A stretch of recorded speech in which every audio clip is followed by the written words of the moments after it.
എന്താണ് ആശുപത്രി അധികൃതരുടെ പ്രതികരണം എന്നുള്ളത് കേൾക്കാം. വഴിയില്ല, കാരണം ഡോക്ടർ ഉണ്ടായിരുന്നു അവിടെ. ഡോക്ടർ അവിടെ ഉണ്ടായിരുന്നു, ചികിത്സ എല്ലാം കൃത്യമായിട്ട് കൊടുത്തിട്ടുണ്ടെന്നാണ് ഡോക്ടർ എൻ്റെ അടുത്ത് പറഞ്ഞത്.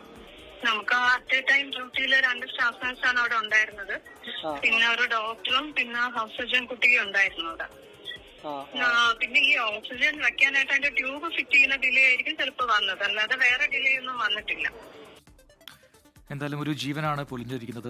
ഈ പറയുന്നത് പോലെ ഓഗസ്റ്റ് മാസത്തിലാണ് ഈ ആശുപത്രിയുടെ ഉദ്ഘാടനം നടന്നത്. ആ സമയത്ത് തന്നെ അവിടുത്തെ പോരായ്മകൾ, അവിടെ സൗകര്യങ്ങളുടെ അപര്യാപ്തത, ഈ കാര്യങ്ങളെല്ലാം തന്നെ 24 റിപ്പോർട്ട് ചെയ്തിരുന്നു.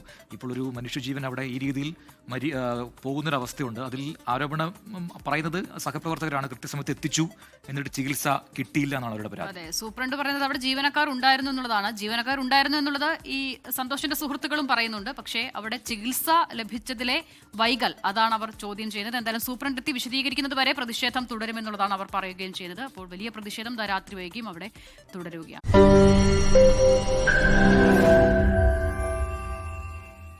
ലോകത്തെവിടെയായാലും ഏത് സമയത്തും 24 വാർത്തകളും ഓഗ്മെന്റഡ് റിയാലിറ്റി പാക്കേജുകളും എക്സ്പ്ലെയിനറുകളും വിശദമായി കാണാൻ ഞങ്ങളുടെ യൂട്യൂബ് ചാനൽ നിങ്ങൾക്ക് സബ്സ്ക്രൈബ് ചെയ്യാം.